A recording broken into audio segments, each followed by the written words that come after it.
तो सूर्य ने ये कभी सोचा कि भाई ये भारत के लोग बहुत पुण्यवान है, मैं इनको अच्छा गर्मी दूंगा, पाकिस्तान के बहुत पापी लोग इनको नहीं दूंगा, अमीर को ज्यादा आगे उनको और दूंगा, ऐसा होता है क्या? सूर्य की रोशनी हर एक को मिलती है, चाहे वो पापी पुण्य भारतीय हो, पाकिस्तान हो, अमेरिकन हो। कभी भी भाई बौद्ध धर्म आपको से बिल्कुल केवल धम्मी को गुरु जी ने बार बार वही कहा, 10 दिन को बैठो, गुरु जी यही कहते। पहले दिन गुरु जी की वाणी है शाम, जिसे हम जीरो डे कहते हैं। यहाँ पर हिंदू होगी तो समझेगा मैं हिंदू धर्म सिखा, कोई जैन होगा समझेगा मैं जैन धर्म, कोई बुद्धिस्ट होगा समझेगा मैं बौद्ध धर्म। बिल्कुल मैं केवल लॉ ऑफ नेचर, कुदरत का कानून, निसर्ग नहीं, इसी के अलावा कुछ भी नहीं सिखाऊंगा।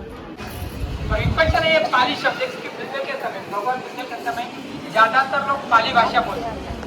तो विपंचन ये पाली शब्द है, इसका अर्थ होता है वी यानी विशिष्ट रूप से, पश्चन यानी अंतर्मन से खुद को देखना। क्योंकि हम जन्म से लेके पूरे जीवन भर केवल आंखों से बाहरी दुनिया देखते कहते हैं। कितने बार हमने अंतर्मन से खुद को देखा, जिससे साइंस कहता है अनकॉन्शियस माइंड। 2 मन होते हैं, बाहरी मन, अंतर, कॉन्शियस माइंड, अनकॉन्शियस। कितने लोगों ने देखा? हम में से किसी ने नहीं देखा। पहली बात है कि अंतर्मन का हमें पता नहीं। आँख, कान का है, मुंह का है, दांत का है, जीवा का है, पता है, लेकिन अंतर्मन पता है बिल्कुल।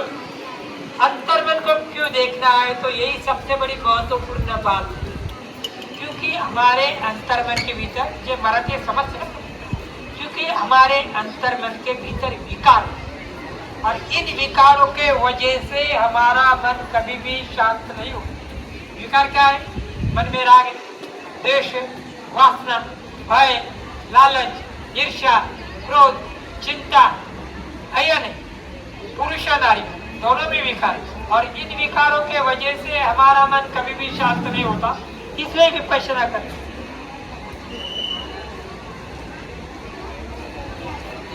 तो इन विकारों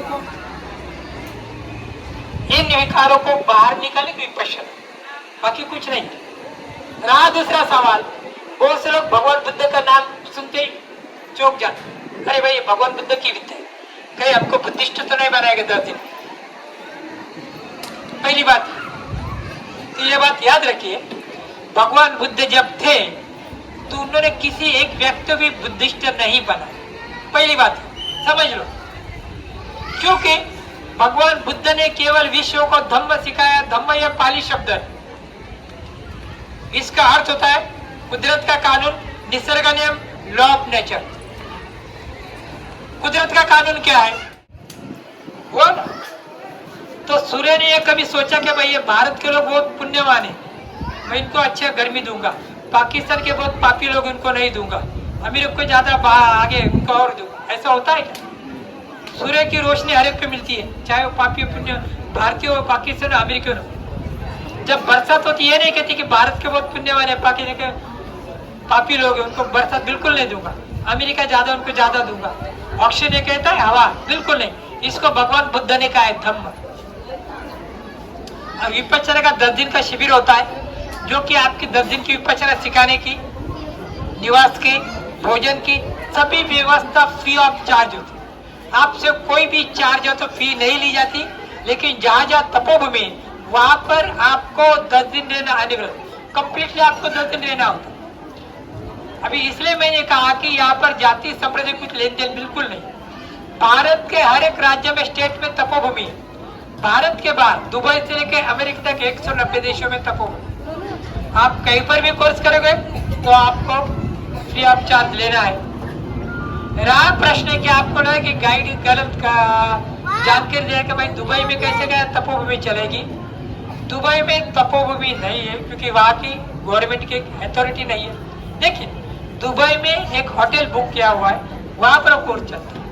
आप जब ऑनलाइन www.dhamma.org ये अपलोड करोगे तो आपके पूरे भारत से लेकर अमेरिका तक जहाँ जहाँ तपोभूमि इंटरनेट पे पता चलेगा। जहाँ पर आपको कोर्स करना है, ऑनलाइन फॉर्म भरना है, आपका सिलेक्शन होता है तो आपको ईमेल पे पूरा मैसेज आएगा। समझ में आए? इसलिए कहीं पर आप 10 दिन का कोर्स कर सकते हैं।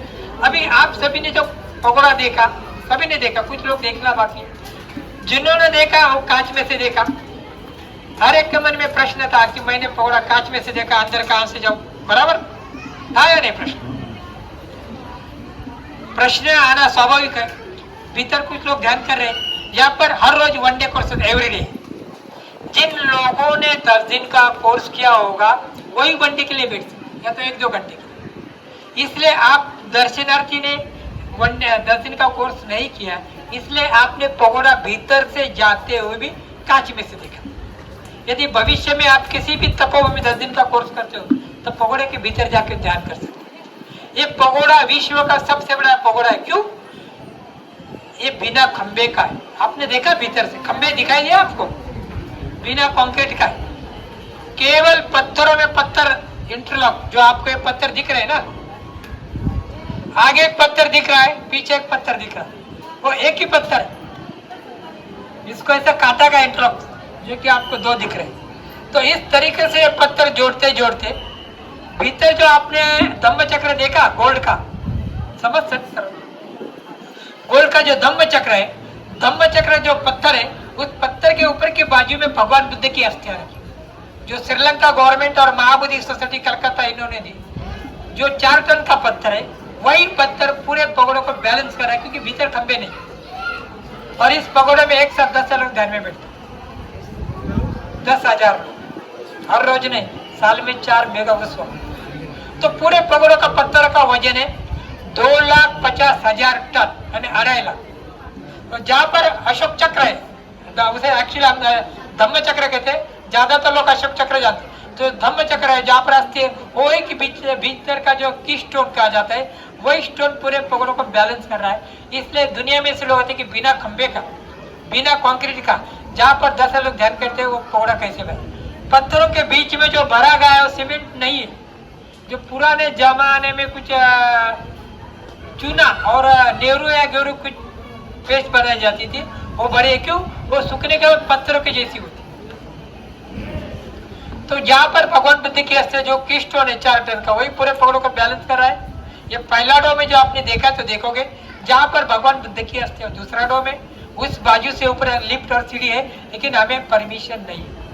तीसरे डोम का दरवाजा आपको बाहर से दिखाई देगा। पूरे पगड़े में 3 डोम।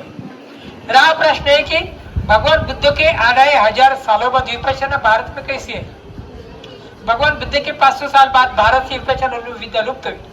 लेकिन जो हमारा पड़ोसी देश है, जिसे हम पहले बर्मा देश कहते थे, अभी म्यांमार कहते, बर्मा के लोगों ने इस विद्या को गुरु शिष्य परंपरा पीढ़ी दर पीढ़ी 2000 सालों तक शुद्ध रूप में कायम रखा। बाद में हमारे यहाँ के मूल राजस्थान के, लेकिन जिनकी 2-3 पीढ़ियां बर्मा में बची है बिजनेस की वजह से, पूज्य गुरुजी सत्येंद्र जी गोयनका, जहाँ पर उनकी मूर्ति लगाई है। पूज्य गुरुजी मूल राजस्थान के, लेकिन उनका जन्म बर्मा में। गुरुजी बर्मा के नंबर 1 बिजनेस में, गुरुजी को काफी लाभ हुआ। ये बातें लगभग 70 साल पहले। तो गुरुजी ने देखा, अरे मुझे इतना लाभ हुआ। गुरुजी तो देखा दुनिया में हर एक मनुष्य दुखी, यदि ये विद्या उनको बांटे उनका कल्याण। तो उस समय भारत इस विद्या में पूरी तरह कंगाल था। तो भारत गुरुजी को जिन्होंने उपासना नहीं सिखाई, बर्मी थे साहजुबा के गुरुजी, उनको गुरुदेव कहते, उनको गुरुदेव ने कहा भारत इस विद्या में पूरी तरह कंगाल हो चुका है।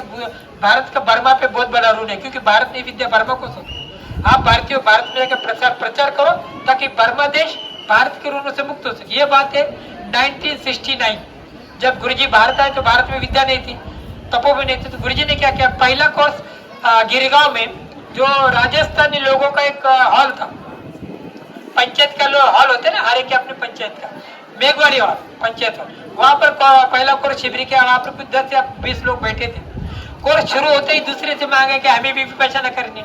उस समय तपो भी नहीं थे। तो गुरुजी ने क्या किया, जहाँ से मांग होती थी लोगों, वहां पर कपड़े के टेंट होते ना, तंबू, तंबू कहते ना टेंट, तंबू लगे कोर्स शुरू के बाद में धीरे धीरे तपोवन निर्माण किया। तो आज के सदी में पूरे विश्व में तपोवन। तो ये जो पगोड़ा गुरुजी ने बनवाया है, एक ही लक्ष्य था उनका, पगोड़ा बनाने में 189 करोड़ खर्च किए। गुरुजी का लक्ष्य यही था, पूरे विश्व में विपश्यना फैले। और जो लोग बंबई में आते हैं, मुंबई में, पूरे वर्ल्ड में से जब मुंबई आएंगे तो पगोड़ा आएगी, और पगोड़ा देखेगा तो 10 दिन का कोर्स करोगे, 10 दिन का कोर्स करेंगे तो उनका कल्याण होगा ही, उसके साथ उनके परिवार का। क्यों? हम जो भोजन करते कमाते तो अकेले खाते हैं क्या? अकेले खाते हैं? परिवार भी हमारे साथ होता है नहीं? क्या मैं कमाता हूं मैं खाऊंगा परिवार नहीं खाएगा? ऐसा नहीं होता। हम परिवार के लिए कमाते बराबर, जो मेहनत मजदूरी करते परिवार के लिए। तो यदि परिवार का एक सदस्य करेगा तो दूसरा करेगा, तीसरा करेगा, बच्चे करेगा, बीबी करेगा, तो लाभ होगा ही। इसलिए 189 करोड़ खर्च किए, इसका लक्ष्य ये था, बाकी कुछ नहीं। दूसरी बात, आपको कुछ कोर्स करना है, हमारे बच्चे भी मेडिकल है, इंजीनियरिंग, तो उसका क्या लिया था, उसके परसेंटेज बाद में ये जरूरी है ना। आपके बच्चे को, हमारे बच्चे को इंजीनियरिंग दे रहे हैं अच्छे कॉलेज में, तो डोनेशन कितना दे रहे हैं? यहाँ पर कुछ बात नहीं। आप अंगूठे बहादुर, फिर भी आपको एंट्री मिल रही है, आपसे 1 रुपया भी नहीं ले जा रहा है। 10वें दिन आपकी इच्छा हो तो दान दे, नहीं दे, वो भी कोई शक्ति की बात नहीं। तो कहीं पर भी कोर्स कीजिए तो आपको पता चलेगी क्या लाभ होता है। इसलिए गुरुजी ने पूरे वर्ल्ड में, क्यों गुरुजी को काफी लाभ हुआ, बहुत बड़े बीमारी से गुरुजी जो मुक्त हुए, आज भी इस बीमारी पे लाभ ट्रीटमेंट नहीं है। ये बात है 70 साल पहले की, जब गुरुजी ने पानी जैसा पैसा फेंका, थाईलैंड, अपना अमेरिका, जर्मनी, जापान, रशिया, बड़े बड़े डॉक्टर थे, 2 महीने तक बीमारी कम होने के बढ़ती गई। जब बर्मा आए तो उनके मित्र ने बोला कि भाई, जो बचपन के मित्र थे उस समय बर्मा के चीफ जस्टिस थे, कि आपकी बीमारी बढ़ गई, ऐसे ऐसे कोर्स के जो गुरु है, ना हम तो हिंदू है, ये तो बुद्धिस्ट लोग है, पर धर्म में जाना नहीं है। लेकिन जब बीमारी बढ़ती तो मनुष्य क्या करता है, कुछ ना कुछ रास्ता अपनाता है। जब गुरुजी के आश्रम में गए तो देखो, यहाँ तो कोई धर्म, बुद्धिस्ट धर्म की कुछ बात नहीं, वो जानते थे कि अपने देश के बहुत बड़े बिजनेसमैन है। तो बातों में क्या, गुरुजी ने मुझे आपके यहाँ पर आके कोर्स करना है। गुरुदेव ने कहा कोई भी आके करता है, इससे जाते सब लेन देने। बाद में बातों का मुझे ऐसे नाम की बीमारी, गुरुदेव बोले मत आइए। गुरुजी बोले आपने अभी कहा आइए, अभी क्यों? बोले आप तो मामूली बीमारी के लिए यहाँ पर आ रहे हो, धर्म तो इतना महान है कि पूरा विश्व का कल्याण कर। तो गुरुजी ने माफी मांगी, 10 दिन का कोर्स किया। 10 दिन का कोर्स में 90% बीमारी क्या हो गई, चली गई। दूसरे कोर्स में पूरी तरह से मुझे अरे ये क्या हुआ? तभी गुरुजी ने सोचा कि मैं इतना मुक्त तो पूरी दुनिया में, इसलिए गुरुजी ने विश्व में फ्री ऑफ चार्ज ये परंपरा गुरुजी बुद्ध से, क्यों बहुत से लोग कहते कि भाई ये फ्री में करते, कुछ ना कुछ इनका लक्ष्य होगा, स्वार्थ होगा। भगवान बुद्ध ने कहा है, धर्म का हमने आज तक कितना चार्ज दिया, सूर्य की किरणें के कितने आपने चार्ज दिए, बरसातगिरी कितने चार्ज दिए, जितने ऑक्सीजन सिलेंडर कितने लेगा पता नहीं, बचपन से कितने चार्जेस दिए आपने, दिए क्या? तो धर्म सीखने का कौन क्या चार्ज है, कौन क्या लेगा, इसलिए फ्री ऑफ चार्ज है। लेकिन हर एक कोर्स में जितने साधक होते हैं अपने इच्छा से दान देते, कोई लाभ होता ही, और उसी दान पे अगला कोर्स चलता, किसी से मांगा नहीं जाता। इसलिए यहाँ पर ये परंपरा है, दान पे चलती, गुरु शिष्य परंपरा, दान देते रहो, चलता है और धर्म अपना काम करता है। आप सत्य के मार्ग पे चलोगे तो सत्य छुपता नहीं, तो अपना दान हर एक कोर्स सेंटर में वही चलता है। इसलिए यहाँ पर कोई चार्जेस नहीं, फ्री ऑफ चार्ज है कहीं पर भी कोर्स।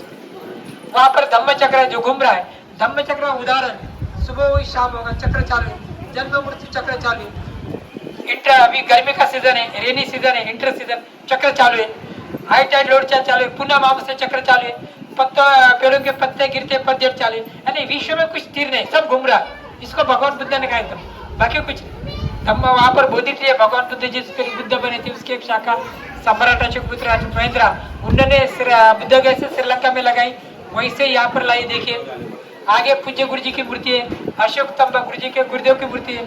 आगे गुरु जी निवास देखते हुए जो सीढ़ियाँ चढ़ के आए वही आपको दिखाई देगी। तो लेफ्ट साइड के उतरो, वही आपको बता दिया, पूरा पूरा देख लो, आप सगे का कल्याण मंगल हो। कुछ प्रश्न तो पूछो। कभी भी भाई बौद्ध धर्म आपको से बिल्कुल केवल धम्मी को गुरु जी ने बार बार वही कहा। 10 दिन को बैठो, गुरु जी ये कहते। पहले दिन गुरु जी की वाणी शाम, जिसे हम जीरो डे कहते, शाम को जब आपको पूरे दिन पहले बिठा बुलाया जाता है, निवास ये वो सब बातें उसको जीरो डे कहते। शाम को जब हॉल में बिठाया जाता है तो गुरु जी की पहली वाणी आती है, यहाँ पर हिंदू होगी तो समझेगा मैं हिंदू धर्म सीखा, कोई जैन होगा समझेगा मैं जैन धर्म, कोई बुद्धिस्ट होगा समझेगा मैं बौद्ध धर्म। बिल्कुल मैं केवल लॉ ऑफ नेचर, कुदरत का कानून, निसर्ग नहीं, इसी के अलावा कुछ भी नहीं सीखा। पहली वाणी गुरु जी की शब्द, क्योंकि लोगों को भ्रम होता है मैं बुद्धिस्ट होता है, गुरु जी बुद्ध की विद्या सिखा तो बुद्ध सिखा, कोई हिंदू से अरे गुरु जी हिंदू थे तो हिंदू धर्म, कोई जैन के भी बिल्कुल इसलिए गुरु जी का पहली वाली वाक्य ये हो।